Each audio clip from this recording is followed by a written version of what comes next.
What time is it? Your show. Yeah, what time is it? Your show. Yeah, what time is it?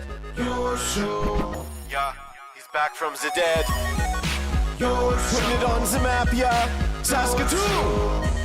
Right next to New York. New York. Yeah, what show, yeah. Your show. What time is it? Your show. Yeah, time to talk some shit, yeah. Your show. You've tuned in, yeah. Yeah, fun Maggie. Bark, bark, wolf, wolf, move on to treat, yeah. Keep listening. Hello and welcome in to the Tuesday edition of Your Show. I am still Busty and I am still your host, Gary. And this still is the only show, as far as we know, that goes live Monday to Friday, 4 to 5 p.m., scheduled viewing, just like the old TV network days. When you get home, you flip this on because you know it'll always be there for you. And we're so damn proud to say that. Dare I say in Saskatchewan, actually. It's pretty cool to be the only people doing this. As well, we love to make up categories and say we're number one in said categories. For instance, today I can almost guarantee you we are the number one show on YouTube that is being hosted by a fat guy in a sleeveless Macho Man Randy Savage shirt. Oh, yeah. We also have the greatest cam in the history of mankind. That cam being the Maggie Cam. And she is pooped today, let me tell you. Look at that. I always laugh because you have such the majesticness, the beauty of Maggie. And then you get Jake the Snake Plant over there, and he's just like the exact opposite. It's like, man, talk about like worlds colliding here. The Maggie Cam is for our incredible friends over at Pet Planet on 8th Street, your pet's natural grocer. When you walk in those doors, Leroy, who just so happens to be dating Maggie, will take you to the till. You'll say hi to Mike and Rochelle over there, and then your experience keeps getting better from that point. They have the greatest cleaning station in the history of mankind. They also have brand new buckle-up collars, which are the coolest things in the world. You can't see it on Marge right now, but she's wearing hers. She has an amazing Marvel collar with a matching leash. And they have so many cool versions of collar and leash for you to enjoy over at Pet Planet on 8th Street. And I gotta tell you, the best time ever. She'll be showing them all off in the new Adventures with Maggie video, which will be coming up hopefully this week. And you can check them out for yourself. And then when you go in there, you'll know what you want, and it'll be right there ready for you. As well, they're open after hours and on the weekends, thanks to Kirsten, Shar, and Chris. And one more time, that cleaning station is going to be our next adventure with Maggie. We're going to throw her in there so we can show that bad boy off as well. The greatest pet store in the universe is Pet Planet on 8th Street, your pet's natural grocer. Whew, out of breath again. Now, if you're wondering why we're just getting into this, before we got on the air, I got a call from my banker. Hello, Tony, I love you so much. I said, Tony, I'm about to go on the air, but I'll call you back right away. And then I realized, oh yeah, we have a previously recorded segment that we're going to play for you. And all the details are in this, so I'm just going to let it ride. We got LB on the ones and twos today. LB, let's jump right into it, buddy. Today is a very, very, very special day around the studio here. We've been talking about the book, and I keep talking about the author, and I keep saying all these things about what we're doing. And no, I know what you're thinking. We brought in a male model here, but he is not just a male model. He is also said author of this book right here, which is made available today. It is the release day for the book. His name is John Fast. He's my dude, and I talk too much and I ran out of breath. Welcome to the show, big guy. Give me some. Thank you very much. I'm very excited. And I think, as I sit here and think to myself, I'm very excited. How are you doing? This is a little bit of an exciting moment for you, hey?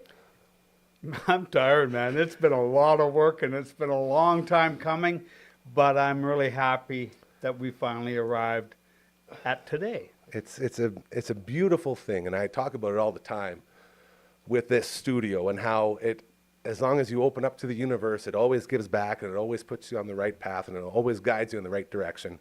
And that's how you sort of walked into this place. Now you became an incredible part of my life personally. I always tell people, yeah, we're recording a book, but it keeps getting in the way of the awesome conversations we keep having, and then all of a sudden, like, oh no, we're out of time because all we do is flirt with each other the whole time. I wish you really got a sense of humor somewhere along the way, but it's been a lot of fun, Gary, and I appreciate your efforts, and thank you for having me here. It means the world, because this was an idea from the start, was to get a booth that was capable of doing something, like getting a book recorded and getting it ready to put out to the world, because audiobooks are a very big thing now. People choose that a lot when it comes to consuming novels and books and all of this information and all this cool stuff, the storytelling. And to finally see what it's like on the other side, it's so incredibly cool for me to be a part of this. And I wanted to thank you personally for that, because I had no idea what it would look like or how it would go. And then you walk in here and right off the bat, we became bros for life. And it's like, okay, well, now I guess we can record a book. And it's sort of what happened in between all the fun we had, right? It took a while to get the first chapter done, didn't Cool. And then it didn't take as long to do it again, because I'm pretty sure we had a bunch of those things once we found our niche and we found our zone. It was like, well, I don't want to have that first, part that didn't have that flow to it. So the sort of getting ahead and then going back and, pushing forward. The process of doing all this, what's your thoughts on that? The process was excellent. Like, I had never done anything like this either. Writing the book was one thing, but recording the audiobook has been, it's been an experience, and I think we definitely got better as we went along. Yes, we did. It took a little while to work the kinks out, but it's been good. It's been fantastic, not just good. It's like I can't stress enough how good this whole process has been for my soul, and that sort of gets into what the book's about. Maybe tell everyone a little bit about what's going on with You Can't Stop Love, available now, today, on Amazon. In a nutshell, You Can't Stop Love is the result of the last 31 years of my life. I'm a recovering alcoholic. It was love of my family that really brought me into recovery. And then the people in recovery who loved me back to, well, I'd like to say sanity, but I think the jury's still out. Some form of sanity, a little bit, I think, maybe somewhere. I'm living a much different life today, and I'm full of gratitude for that. And then, what happened to me along the way was, at 12 years sober, I ended up going to the Middle East, and I'm a student of political science and history and conflict resolution. And I went to the Middle East to work in the oil and gas industry, and the first trip changed my life dramatically. I developed a completely different understanding of what a different understanding of the events in the Middle East and the people of the world in general. And when I returned from that first trip to Yemen, I ended up in a convention with 50,000 recovering alcoholics, and it was mind-boggling to me that these people who had once lived a life as insane as I had now become the most peaceful, happiest, kindest, most loving people you'd ever want to meet, and they had been restored to sanity. And that's the title of the book, You Can't Stop Love, Restoring the World to Sanity, One Person at a Time. And the whole point is that what happened that transformed their lives happened after they quit drinking, in sobriety. So, if you're not an alcoholic, you don't you won't feel the need to dramatically change your life.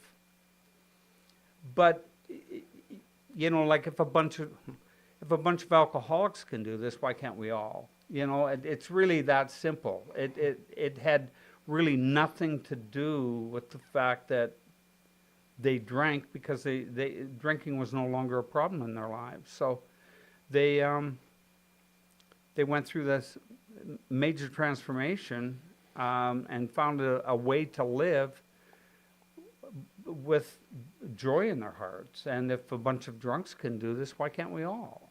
Yeah. And as a guy who just sat here, and I whenever anyone asked about the process, I would say, well, I started reading the book, and then we got ahead of where I was at, so I just said, I'm not going to read it. I'm just going to let him read it to me.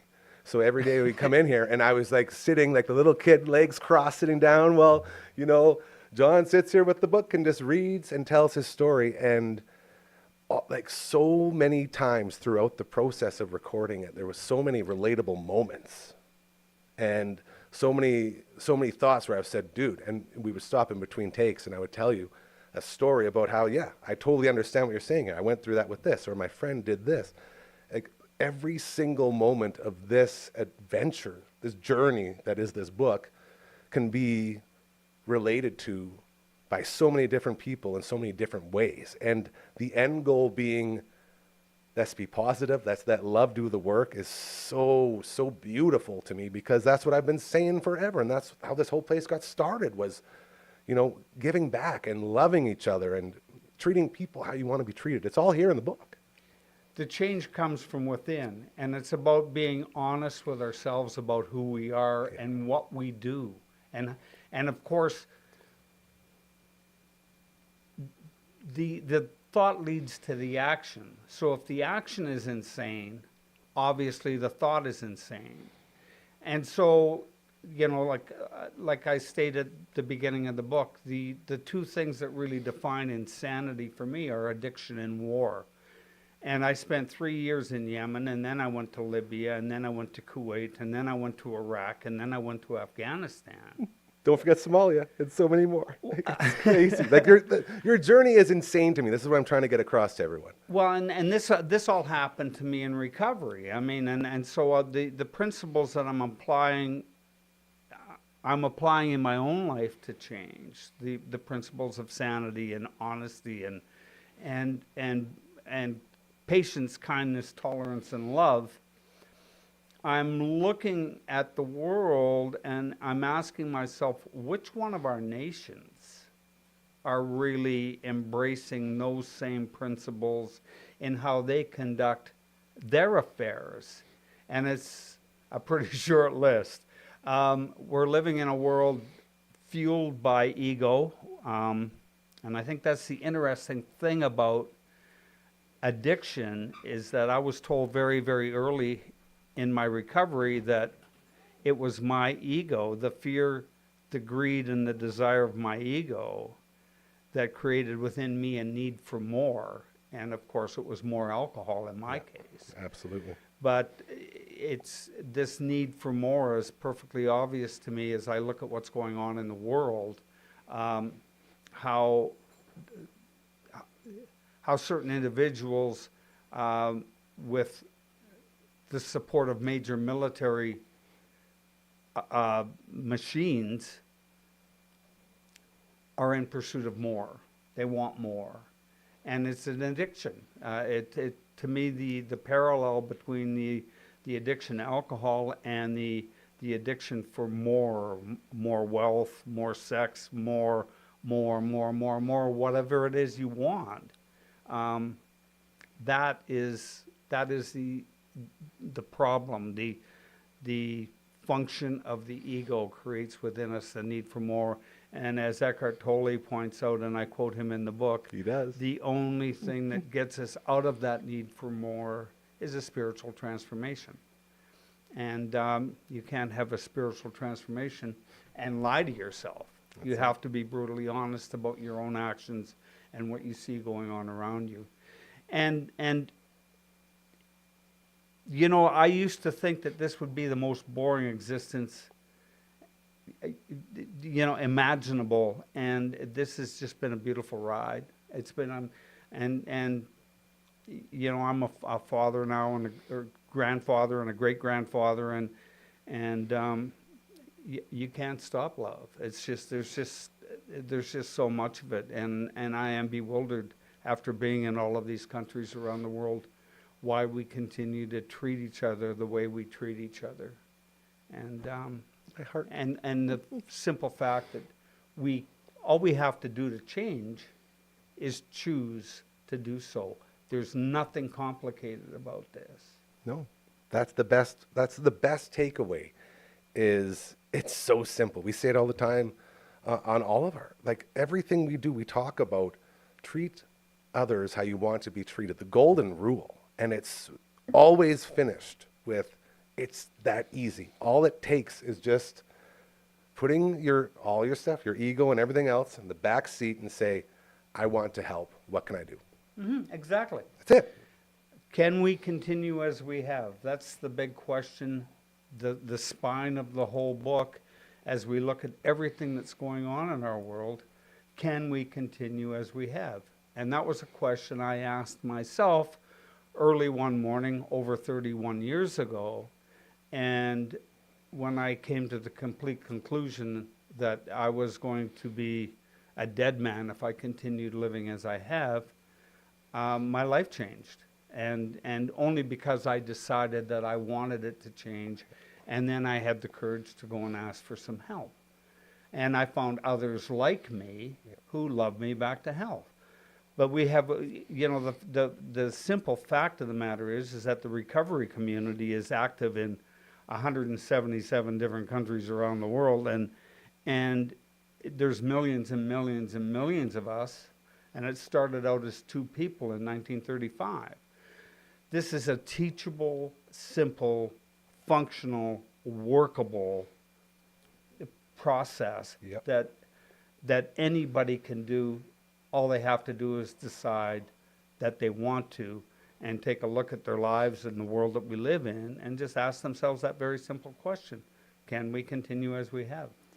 As a guy who, and I know you can relate to this very much, as we talked about, as a guy who hates being told what to do, who hates being preached at, who hates sitting here while other people tell you what and how to do. None of that ever came across at all during this whole process. And that was one of the things I told you should be so proud of, is getting a message across without ever once making it feel like you're in a pulpit telling people what to do. More importantly, I think, is that you really get to discover who you really are by living this way. Like the true essence of who you are as a human being comes out. And when we discover who we are at the level of our souls, I mean, our souls aren't violent. Nope. Our souls are kind and loving. We have to function on ego to go out into this world and be the destructive creatures that we are sometimes. Mm-hmm. And I'm still bewildered to look at the world and see the destruction. Like, all of our problems are man-made. The environment, the wars, the hatred, the racism, it's all man-made. And all it takes is a choice to make it all different. And while the guys maybe at the top of the food chain who are making billions of dollars off of war, they're the ones controlling our governments.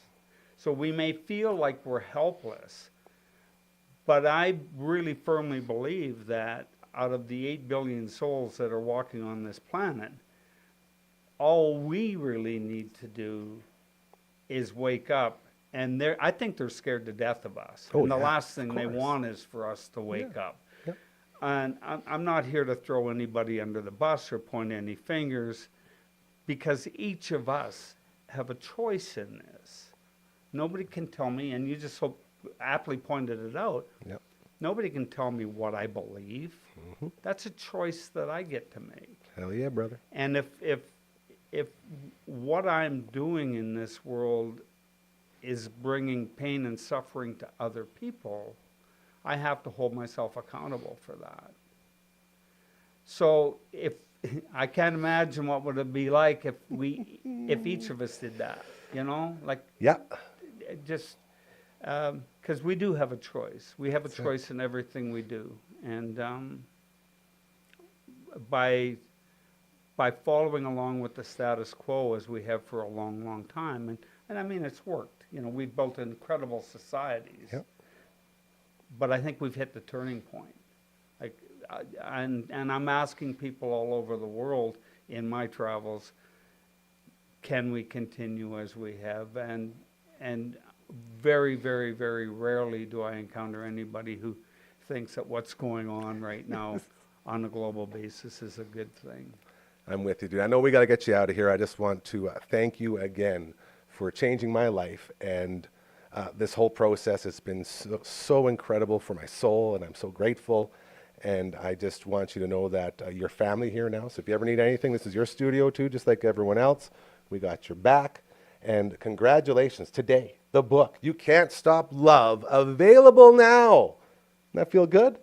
It does. You A did lot it, of man. work. I'm really happy. Thank you, You did Gary, it. so much. Hey, and this is not a goodbye. I know you're going to start traveling, but we got plans. You're not going to be too far away. So I'm just very excited for our future as we continue to grow and move forward.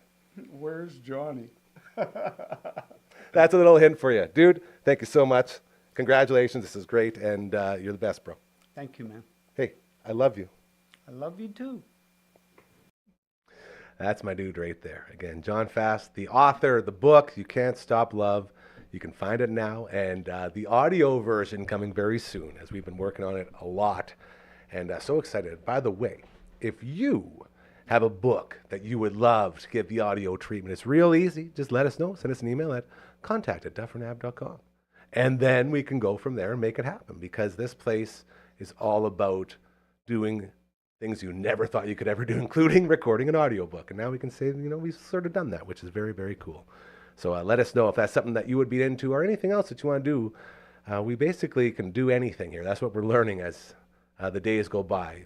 So many things I thought we would never get into, we not only have gotten into, but we've thrived in all the stuff we're doing, because just like we just talked about, it's all fueled by love, and it's a beautiful thing.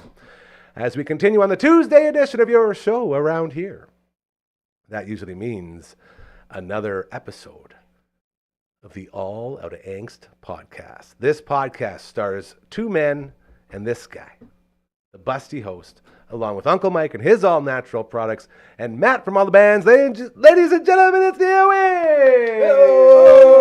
Bon après-midi, mes amis. Oh, wait a minute. That's us listening to that no effects. I'm still trying to get over the huge stumble I did on the intro there. It's I'm eating not, myself alive, not boys. I'm the- hating the myself for that best one I've ever heard you do.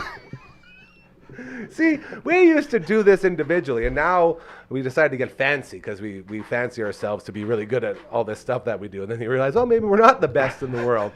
As we were like, no, we'll just have the show be a part of your show, and we'll just take it out of there as its own individual All Out of Angst podcast. And it's fun, because you think that way, and then you hit these different crossroads along the way. And it's like, oh, okay, I guess that. Oh, yeah, okay, that. And then you end up stumbling. Yeah. How's everybody doing? You know what, Happy Gary? Tuesday. You stumble, but you get back up. Hey, that's why we go live, and I say it all the time. That's the beauty of being live, is that we can make mistakes, and it's still not the end of the world, because everyone makes mistakes all the time. That's what life is, bro. It's an opportunity to just show your perseverance. Every single time anyone would talk about the old show we did on the radio, they always said, I don't know what it was about your show, but it always had that something. I always would say, that something is realness, and that's all it is. I won't lie, like that got me through a lot of days at the city where we'd have rock on, or we'd have it on. You can say the name, it's fine. It's all good, bro. But yeah, it was just nice, because again, it's not really the music. You're going to be getting kind of what you're getting as far as music wise, but it was that talking, and you would hear people call in, and they had a genuine connection with you, wanted to share with you, and it did feel like it was everyone's show. And mistakes were made on the radio all the time. I would stumble over words, and I'd always be like, listen, this is what realness is. So this is how most people operate. We're not all perfectionists. And kind of along the same lines, Silas was working on a project that he left way too late. He had all Christmas holidays to work on it, and of course left it till Sunday night. I love that. It's like, that's a dude, power move. that's my classic. style. Yeah, I mean, that's Power how move. we all did it, right? Absolutely. But he finished it, and I saw him, I guess this morning, because I got back late last night, and I was like, yeah, dude, some things are just gonna suck in life, and you just have to embrace the suck, because it's like, you're in it. Yeah. You got to get it done. You have to do the assignment, and you just have to do it. Much like the van, it's like I just had to embrace the suck. Are we going there? Are we going I don't there? know. I don't know. Okay, hold on. While you think about that, I will tell you about the one time I remember very clearly. Aiden Bowman Collegiate. By the way, All That Angst podcast, hanging out with the boys. This is it, and it's so much fun. Grade 12. It was a science fair. So everyone, you got a couple months to do this science fair thing, figure out what you're going to do, and go. And I did not figure out what I was going to do, and I did not go until the morning of the actual science fair inside the gymnasium at Aiden Bowman Collegiate. So I sat there all morning saying, what am I going to do? How am I going to get through this bad boy? And then I went at lunchtime into the library, got one of those big boards that you got to put up behind you, and I made up some bullshit about a goldfish. And it's like, I did this test with this goldfish. So I had like a picture of a goldfish, and I just put all these different pictures on this big board, and I wrote out some like garbage story about, yeah, I played music for this goldfish, and it turned like I made up a whole, within like about 4 hours, an entire science project for a science fair, entered it in, and it was probably the greatest 22% I've ever got in my life on anything. So I got you a lot of 22 fails. out of it. Yeah, out of Nice. nothing. See, I was proud. That was one of my that proudest is moments. badass. So what I'm saying is, whether it's a will, there's a way. You can squeak something. Sure, I didn't pass, but nobody knew that I didn't do anything for 2 months. For me, I would always go into any of these types of things with like just the most ambition. Like I know one year I was like, okay, I want to make like a mini chairlift, and I know one year I was like, oh, I want to make like a robot that does this. And then I realized I not very bright. I wasn't hardworking at the time. I don't know what I'm doing, and I don't have any way to do these things. So then, like always, the day before, it's like, well, we got another volcano of baking soda and vinegar. Someone called Jurassic Park. This one's out of control. Yeah. 10 years in a row, and you still haven't figured out the baking soda and vinegar react. Crazy. So yeah. Crazy. So yeah, I was not really good in the science. I feel like we've warmed him up for his van story. Oh no, I was just gonna say I don't think I ever did a science fair. Like maybe in elementary school. What? Like obviously went to the wrong high school because Dude, trust me, never even had the opportunity to fail. They're not for us. No. I can tell you that science fairs are not for us. They're for my buddy Verno and my really smart, intelligent friends. LB, That's who he it's can for. do a science LB fair. probably ran a science fair. Yeah. Well, he's saying no, but you know no means yes with him. Yeah. Guaranteed he runs like some sort of underground science fair. Oh, Wow, maybe they're all right. going the way of the dodo. Huh. Maybe. Science is no more. Heritage Fair, which is like a science fair, but like for like Canadian heritage. Heritage fair? Yeah. It's in the fair realm. Yeah. Sounds like something you pay to enter a museum. Project that you have your board and everything like a science fair, but like Okay. so the first year I did the synchrotron, and the second year I did the CPR, stuff like that. Yeah. Wow. So okay. if you're doing like research on the synchrotron, to me that's seems pretty science. That's fairly sciencey. But that Yeah. wasn't the whole point of it. Oh, okay. Right. Of course. Apparently, there's a Lego fair this weekend out at Clavette Composite High School. Shout out to the Lego Someday. fair. Yeah, I don't know. I'm assuming I got Show off your best Lego yeah, build. I think, Yeah. and it's like apparently there's a Lego club in the city, and they have stuff on display. Did you have a go? Can we get in touch with these guys? I would love to We talk to could someone. try. Like that. Yeah, I got That's sent so something cool. on the Facebook. Yeah, and, do it up. Let's and promote 'em. It was like that's. I think I might Sorry, take the kids there. I really interrupted you. Oh no, I was just. Did you have a go-to like when you were making Lego, like All something the that you time. always made? Yep, I 1000%. have two. I don't know You? if you guys. I mean, it's a car, a boat, or a motorcycle. I guess. But, or a tank, Well, or an airplane, but they all had to have guns and missiles. Oh, for sure. Yes. It's every vehicle, and I've still made. I think Silas took it apart, but like it has to be color matching. So I Yeah. sort of like he's building. He's got this thing built, and I'm still looking for black pieces. Yeah. And Yeah. the curve to make it like You're stockpiling your aerodynamic. materials. Oh yeah, but then you clip on like I clip on a wrench and a radio and a gun and Yeah. like lights Getting and headlights and side like an off-road. Yeah, dude. SWAT team, Delta See, Force. now that is attack something vehicle. that I would love to figure out if that feeling of freedom is still around when you look at a bunch of Legos, because as everyone like Dragon's a huge Lego collector, like a bunch of guys really get into this stuff. But when you look back, like shout out to my grandma and grandpa's place, corner of Isabella and Melrose, I'd go downstairs in that basement, me and my Auntie Susie, shout out to Auntie Susie as well, and we would just build. And it would be just Lego pieces. Because back when we were Lego right. guys, Yes. it was just, here's a bunch of pieces, Yeah. build whatever you want. So we would always be building these like big giant tanks with guns and tires and wheels and the whole like fortresses and all this really cool stuff, because your imagination allowed you to go outside of the box. Now everyone's looking at a box trying to get into it. It's like, that's not how you Yeah, Lego, bro. Where are you been Legoing or what? I mean, some of my, and I was like, I did the same thing. I was never into Lego. Like my older brother was into Lego, but and now obviously my son is really into it. And some of the I don't know. I'm really impressed. Like he's got this one tank that is just like That's there's what a I'm saying. turret, there's the cannon, there's and it's like. Was there a blueprint for it, or was this? Oh from no, this is That's all what I'm just saying. yeah, See, and like that's the Lego. best things he's made have Yes. just been. That's cool. Like Yeah. he did an aerial view of the acreage. So like sick. so with different landmark kind of like Yeah. buildings and the houses and whatever. That's so the tank he did a sweet like F-14 or whatever, some type of fighter jet that's just it's like how did you, and it's like it color match it, it's not just like Yeah. red and blue and pink and like both the wings are the same color. It's like symmetrical and yeah, he's done a couple other ones. I'm just blown away. It's like, damn, dude, so like cool. that could be a set, like it looks legit enough to be with like working wing or whatever. Yeah. It's like actuation and Thought went into it. But You yeah, weren't and guided. imagination. It wasn't like not. It's cool to like go through the instructions. It's like, a totally different thing. Right. But it is That's it. totally a different thing. Yeah. What was your go-to? Well, always an automatic weapon. So like either like a Mac 10 or something with like like a clip that would detach. Like it always looked like an Uzi. So that was like course. would always make one of those. Or just like my childhood house, I would just do a replica of that. That's baller. It was pretty much just those two things. A Mac 10. Now, whatever happened to the Mac 10? You don't hear I know, much. Well, about, dude, he was the these dope crown holder, strung as a Coca-Cola with a chrome pistola. Mac 10 from West Side Connection. Connecting, we be bang, run away. You guys West Side? No? Is there either? Dub C, Ice Cube, Mac 10? Oh, boy. Well, that's what I'm saying. But where is it now? That's a good question. Very This good was the question. 90s, I'm assuming, right? It was. Oh, man. Yeah, West Side Connection, dude. Ooh. That was when Cube departed from NWA, and that was the whole, like, second coming of, like, Okay. gangster rap. Like, really, and then Dub C went off when he did his own album.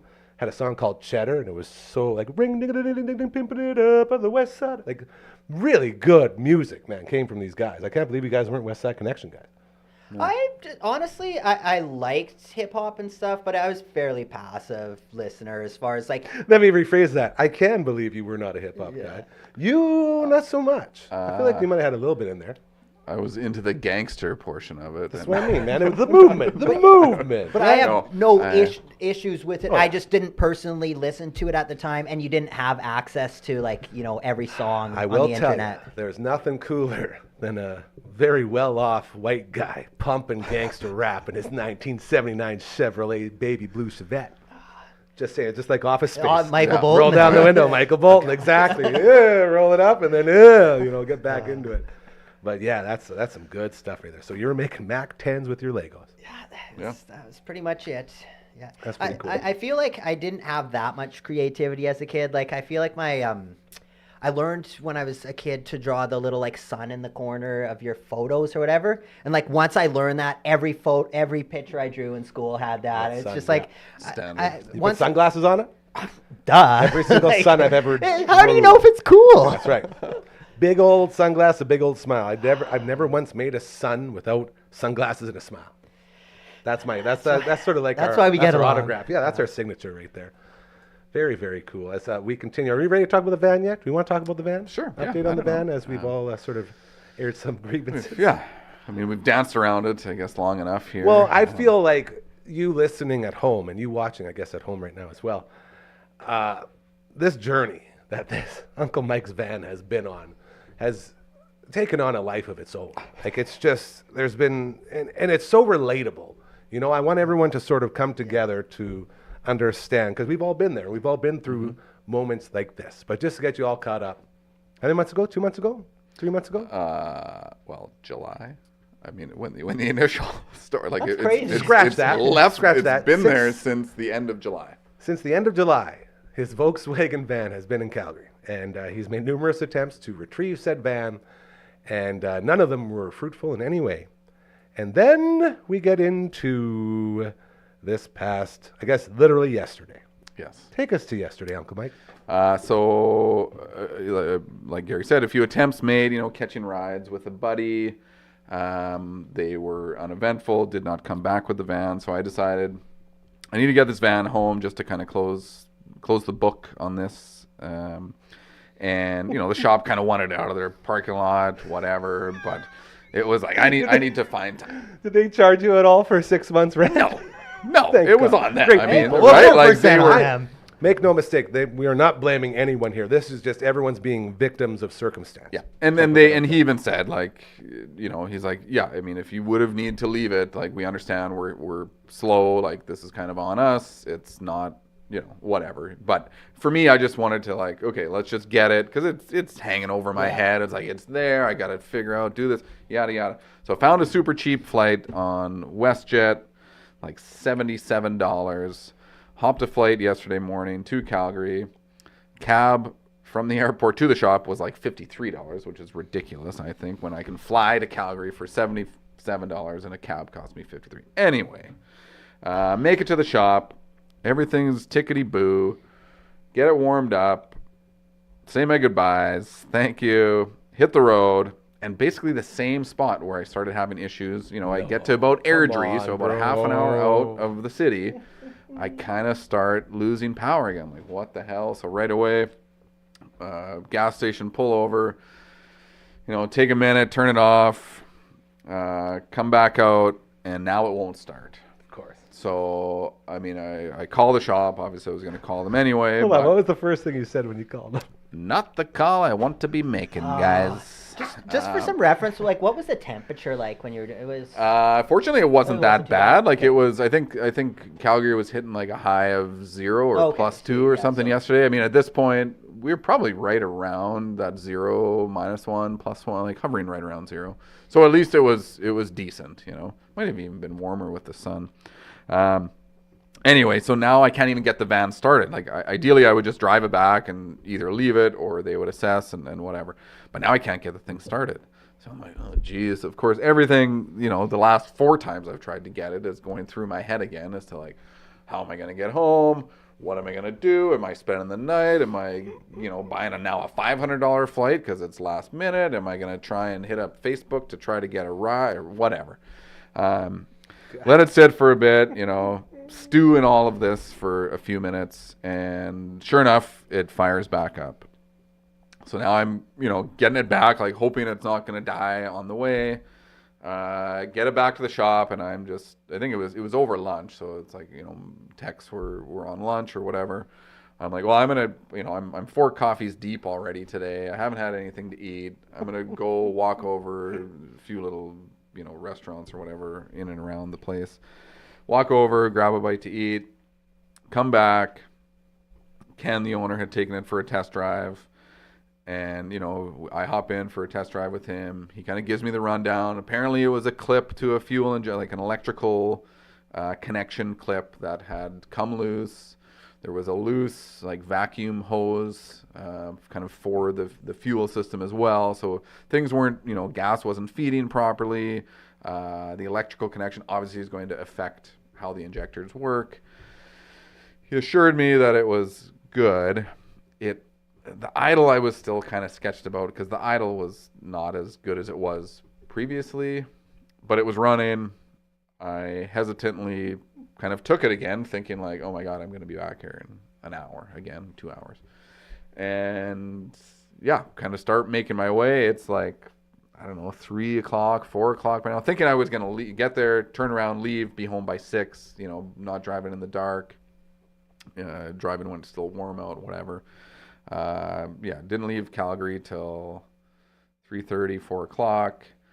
Hit the road. So now I'm like, I've got, you know, an hour or 2 of daylight. My headlights suck. I'm kind of tired and whatever. And yeah, just stuck it out. You know, roads were decent, little icy patch, kind of just outside of Oyen, and then hit some super dense fog in or just outside of Rosetown, which is like, oh my God, like, this is not how I want to end the, you know, I've made it this far, like, I don't want to end up in the ditch now, kind of thing. But yeah, rolled home at about 11 o'clock last night, and So happy. Amanda was pretty happy, you know. I mean, like I said, I was just happy because basically, like, the cheap flight, the reason why it was so cheap, it was a one-way ticket. I bought through a third-party seller. And you can't take a check bag, you can't take a carry-on, you can take hop on. one personal item. And so my personal item was like warm clothes jammed into a little, because like if I have to spend the night in the van, Safety, right? yeah. Like, You right? gotta stay warm. Yeah. So So yeah, fortunately didn't have to use any of that. I guess about an hour into the trip, I did lose my stereo. Stopped playing music, and I had found this rehashed CD that it was a double copy. It was like a pre-released version of the album that my buddy had burnt me, before they released the official album with artwork and a case and whatnot. So like, oh sweet, like I haven't heard this in a while because I had lost my other copy, and I put it in, and I think I got 3 seconds of the song, and then the stereo drops out, and it's kind of electrical on the dash. Like I still had lights on the speedometer and the tack and whatnot. Lights, but yeah, my little USB charger and the stereo and interior lights weren't working, and the stereo would come on and then it would come off and then it would come on, and it would a CD takes a few seconds to kind of boot up kind of thing to play music. I think the first time I got about 3 seconds, and then it would turn back on. I was like, oh, it's gonna work. And then it would just playing with his emotions. I hear this journey, and I hear the struggle both on the van side and on your side, and all of the factors going into all of this. And the biggest takeaway is, boy, oh boy, did you ever work hard for this incredible story? Did you ever put in the work to get to the point where we can all say the van is home? Yeah, I mean, when you think it's been half a year. Unbelievable, man. And just the whole audience is behind you wanting you want this van home. Yeah, yes. It's become a character on the All Out of Ace podcast. So when you pulled in that final, whether the garage or its parking spot, and you turn it off, what was going through your mind? Just this can't be real, or it's like somebody pinch me. My back hurts. I don't know. I was annoyed. Especially the last probably hour or 2 hours. I mean, the whole trip I was kind of grinding, white knuckling, because the thing is with the van, I wanted to minimize stops in an effort to expedite the trip, right? So I'm not stopping, every gas station to fill up. It's I filled up in Calgary before I left. I filled up in Oyen at the same time, stopped at the A&W, got my lettuce wrap burger. That's a great A&W. Yeah. Get out of here, and then trying to eat the friggin' lettuce wrap burger I have to turn on lights, bright lights, because my lights suck. So I'm constantly trying to turn on my brights, but then somebody comes, so I do the respectful thing, turn them off.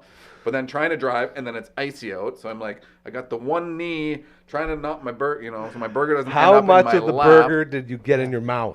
Surprisly, a fair bit. Nice. I'm pretty well versed. Yeah, I pride myself in that too. Once you have road warriors. Not that this is a new vehicle, but you figure out that proper leg placement to kind of hold the wheel sturdy enough. Yeah. Mm-hmm. And you kind of use the container to grab lettuce and stuff that sluices through. Well, this is why I ask, because how often have you done the lettuce wrap while driving? Lettuce wrap alone without movement is impossible. Well, it's such a gamble because you're biting away the structural integrity of the thing. Yeah. So every bite loosens the whole thing up, and then that little bottom just opens up, and then catastrophic. Game over. Yeah. So yeah, I mean, trying to do these things, and kind of the thing is with the van, as long as it's running, you just keep going, right? Yeah. Unless you absolutely need to working. stop, because you never know if that one time you pull over, it just might not start again. Yeah. This is why God created piss jugs. Yeah. Yes. This exact reason right here. Well, that's probably why I have kidney issues now,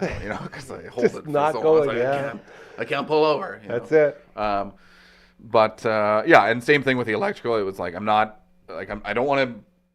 I'm not checking the fuses. I'm not wiggling anything. I don't want to mess anything up, because although it didn't affect the electrical of the van, it very well could have. That I go to do something, and it now is affecting something. Right. It's affecting the electrical in the engine, not just in the the instruments or whatever. But it felt great to get it home. I almost lost it on Circle Drive. I drive 600 kilometers, and then get on a Circle Drive. I'm whoa! Hey! Rear wheel drive. It's got all seasons, but it's It's not a winter vehicle by any And that means. temperature, if it is hovering around the 0, that's like the slickest. Yeah, you know. well, and by the time like it progressively got colder of as I came back, and Closer so to our home. what the roads were, and like that whole highway basically melted, or they had salt on it. They had like it was pretty good.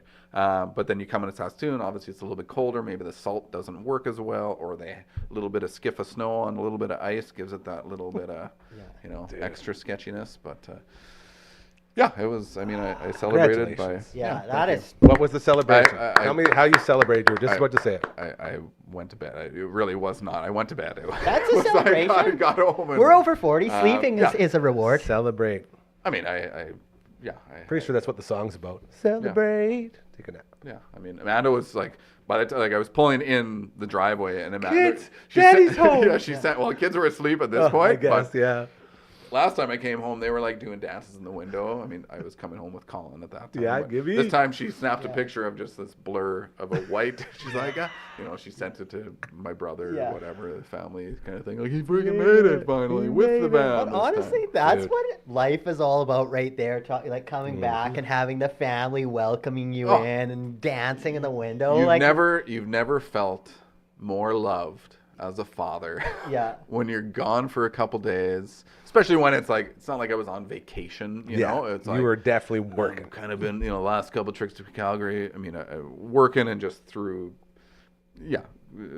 a bit of a pain in the ass. You're a kind of better thing, man than so- I. I would have flipped like 3. Well, honestly, Matt, and times ago. I used to break things and punch walls and be destructive, right? And now you like, say serenity now. right. Well, it's like, what do you do? Like when I sitting at the gas station, it's like, yeah, I could freak out right now, but what's that gonna do? It's gonna cost me more money because I'm gonna smash a window, I'm gonna break, or whatever. Your right? same I'm gonna- advice coming back to you where sometimes Right. life just sucks. Yeah, and you just gotta embrace the suck. It's like it will only make you tougher.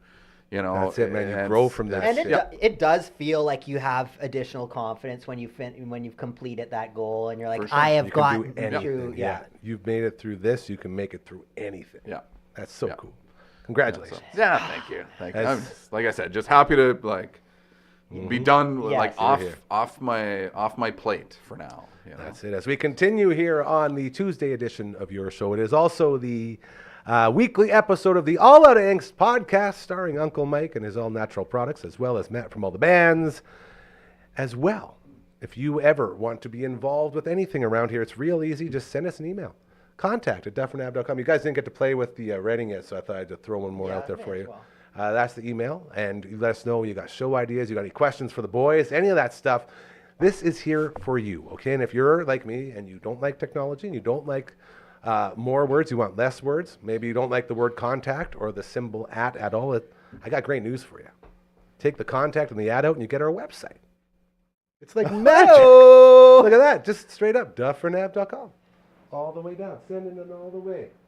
It's beautiful. Let us know what you got going on, what you need help with, what you want to accomplish. You got dreams you want to chase, any of that stuff. So the AOA is all about the greatest decade in the world, the 90s. We talk about it all the time, the music, the fashion, the TV, the movies, all of it. Nothing was better. So Snap bracelets. we would be... Man. Don't you get me started on those. We'd be you ever- have you remiss if we didn't talk about something involved with that. Go ahead. Have you ever opened one of those up? Don't like say it. the- Don't ruin it for me. Is it like some toxic bullshit in there? No, Gonna it's murder just me? like, I mean, sometimes no, it's The snap bracelets. yeah, it's basically like a piece of like measuring tape. Yeah, I was gonna say like or just a measuring tape. sharp, very sharp piece of metal with a slight curve. Like, yeah, we would like. We could have been turning these into ships the whole Yeah, time. I was gonna say we would make How come like nobody- knives out of Yeah. them, right? Get Because outta it's just here. like it's a very thin, piece of metal. Bro. Not, yeah. And But, they got it all, hidden underneath Backstreet Boys and Right, NSYNC, yeah. this wholesome It's like, stuff. yeah, you This is pull that really out, throwing me that's- for a little swerve here. You're telling me that we were smacking weapons on our wrists? We could have been actually, instead of doing this, hey, cool, we could have been like, hey, come here, give me your VHS tapes. But possibly. I mean, they were rounded at least, but like that edge, it's a sharp piece of metal. As soon as those things blow apart, it's, I thought you were going to say it's going to be like a glow stick situation. Yeah, So it was I figured it was yeah. gonna be harmul super chemicals. poisonous. And, Yeah, I was like, oh, here we go again. Microplastics. Yeah. I mean, I'm sure there's some of that mixed Yeah, in there. there's as a little of that just too. for a little- You know, I will say this. You talk about microplastics and all the stuff that people say is ruining our bodies and our minds and all that from just consuming stuff that's out there.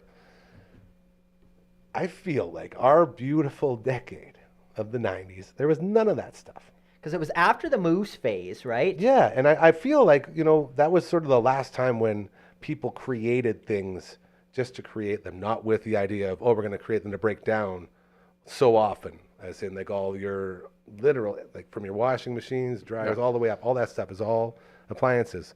Don't work anymore. You have one, I have a fridge right now inside the ski chalet from the 70s, and it still works Yeah. perfectly. And it will work forever. Yeah. Yeah. And, you know, so when I hear stories about having poison in this stuff, like a snap bracelet, it's like, I don't think they were intentionally doing all that stuff back then like they are now. So it's just another reason why the 90s were the best of all time. Right Well, and it's legit microplastic. Like you look at your clothes, and it's like it used to be cotton and wool, Yeah. and now Now it's Apparently we all have like a golf ball sized I- thing of microplastic in our bodies. I don't. Is that true? I can't imagine we wouldn't. Right. like, I don't doubt it. You know, I mean, most clothing is made from plastic. You're Like, Mr. All Natural. You're my guy. it is You're my go-to. essentially I really plastic, thought those $5 Wish shirts were quality. Yeah. Man. Yep. Yep. So music wise, there is, did we confirm this weekend, Sum 41 concert coming through? I believe Saturday, the Okay. 18th, I think. And who's coming with us? Sum 41 and someone else? Gob. And Gob. And Oh, Pup, Gob. I think. Pup really shows up at every. Pup. I mean, I'm not going to go, but they played at the No Effect show. They played some other opening. I don't Like know. They're P- from We gotta U- find out who their PUP, manager PUP, is. I Yeah, think. PUP. Yeah. Yeah, I Interesting. wouldn't say they're my Of course type not. of Yeah, you know, but band, there it is. What kind of, you is it definitely like see them. the pop punk realm? or- Yeah. Well, sort of with the whole... Honestly, That's the yeah, problem here, like it boys, was- and that is the issue with this whole thing, is Gob, like I say it all the time, Soda, one of my favorite songs. I want to jump in the lake. Like, Oh, that was yeah. punk rock. Great song. But then Gob eventually turned into the band that was Yeah. doing songs for Chell, man. You know, like the guy on NHL 08 or whatever it is, and all of a sudden Gob is known as this Canadian punk band. But they're playing these soft songs. Like, that's not my Gob, bro. This is my Gob. And Sum 41, same thing. When Sum 41 first came out, dude, they were banging. Like, that was punk rock to the T. Yeah, when I saw him in 2002, with Blink 182 and Jimmy Eat World and all of the Good Charlotte, all those bands, their set, they did a little bit of Raining Blood. Raining come Blood. on. They They played some love the Judas metal. Priest. Yeah, dude, and, they like got it was songs just written about their fantastic. love and, for metal. and the solos in a lot of those albums are fantastic. And so when I talk about that, you get your Gob used to go hard, and then you sort of reestablish and you make it, and then you don't have to go hard anymore. Sum 41, same thing. I'm assuming that's what happened with Pup as well. That sort of puts them into their sort of three of a Yeah. kind. I do. I'm just going over that little sentence. The Gob got to go hard. I don't know. It sounded very intriguing. I'm Yeah. sorry. Well, they come in hot like a punk band, Right. and then you say, okay, well, we're not going to be financially successful like this, so you pivot, and then you go make your money, Right. and that's good. Everyone knows the stuff that you made your money on, but the people want more of the actual stuff that got you there. I'd say so rarely with those bands did it work because, you saw like a Green Day or saw an Offspring where they got this huge success and then they kind of got a bit softer and, were Yep. making a lot of money. But I feel And like we are not chirping that in any way. Go No, get no, your no, bag. no, That's no. all good. Yep. But This is not I a feel thing like about selling it out. did not work for a lot of those bands. I know Face to Face is one band where the first 3 or 4 albums of theirs are just like I will play them every day. But then I think it's Ignorance is Bliss. It was the one and it's changing. just really Yeah. slow. There's none of the punk beat. It's kind of more of that like whole melancholy vibe. Yeah. I know Strung Out did the same thing where they kind of got slow, but now they play almost more like metal, which is cool. But I don't listen to it as much as I should. Yeah, dude. The new Sum 41, I actually did. That came out last year. I listened to it quite a few times. I enjoy it. Like there's yeah. some bangers. There's some Hell yeah. there's some candy stuff, but I just feel like the songwriting speaks to me and that 19-year-old emo kid that I was. Yeah, still are when you go to bed, right? You still put your guy liner on before you go to sleep. Well, yeah, like It's not going to put on itself. yeah. What if like there's an issue in the middle of the night, which actually does happen a lot of the time at our place. Did we with- talk about the No, we latest one? didn't. Do we have a quick Let's 5 squeeze minutes? it in because it's a great Okay, story. so basically to tee it up, me and Aaron have been trying to get a house for, the last few months. We've bid on 3 houses now. All of them we've bid over 10,000 and been outbid. This last one was just over in the exhibition area, and it was like close to Aaron's work. I'd be close to the landfill. It was like kind of the house was a little tired, but it had a lot of character, and like obviously the original owner was like into woodworking, so there was nice like arches and like little finishing details. So we're like, we need this house. We want this house, and I think we overbid like 13 or 14,000, and right before it was like closing or whatever, it's like, yeah, you guys are the top, you guys are right in the mix or whatever. We need a letter from your mortgage broker saying that your funding or financing's good. And we're like, oh, we might have this. And then again, got a call 5 minutes later. So somebody bid, I guess they had a cash down payment where they would have put like, apparently it was too hard to turn down. So whether they had like 100,000 that they just put down as a deposit, like, so even if they didn't bid more than us, whatever we didn't get. So they just take it, like they don't like, would you like to counter? No. Or there's no like negotiation. Just like, yeah, it's just that was, and so like we were pretty upset because we were like, this would have been perfect, and it was like, well, but we'll get our next one. But then the next day, our apartment, we're going to sleep, and then we hear a noise, and then there's like the lights are flickering, and the fuse box is like rattling, like actually like a pretty aggressive sound. So like we go out into the hallway, and our other neighbors there, and the lights like outside of the building are flicking on and off like poltergeist, and we call the landlord, and he's like, you got to turn off the main power. And again, it looks like Jurassic Park, like the main power. It's this big metal bar. And Erin's looking at me. She's like, you got to turn it off. And I'm thinking like I might electrocute myself. And again, it's going to leave the velociraptors unprotected. Yeah, and it's funny too, because like after this whole thing, Erin was kind of like, yeah, I was thinking that too. Like you might get electrocuted. I'm like, then why did you ask me? But yeah, either way, when we turned the electricity off, that meant that our heat was now out, and apparently a main fuse had burnt or blown, or so that was the electrical issue. But we were without heat that night, and then in the morning, like Aaron's getting ready, and basically there was one power outlet that did have power, so we had enough to plug in a heater and like her like hair, straightener, and she, so it was just a whole thing. But yeah, it kind of felt like a cruel, like we went from almost having this house to now we're in our apartment with no heat again. And so yeah, that's kind of the gist of it. But we're going to look at a place right after this. So we don't end on negatives. Yeah, already picking up. And that's the positive, is that you got another one out of the way. And we always say, we kind of not like a prayer, but we kind of like, we're like, if this is meant to be, let's let it be. And it clearly wasn't. So dude, it'll come, and it's gonna make just like Uncle Mike. You're gonna have that moment where you pull up with your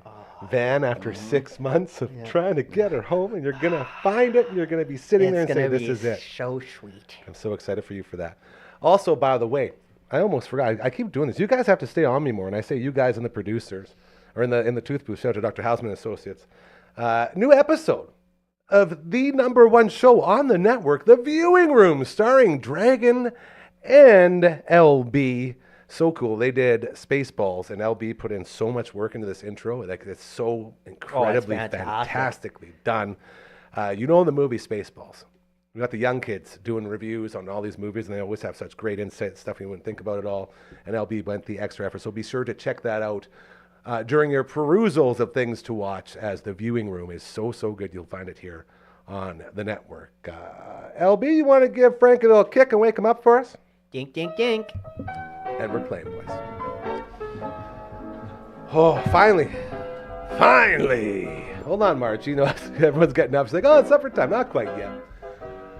To John Fast, my sweet, beautiful, handsome, majestic author.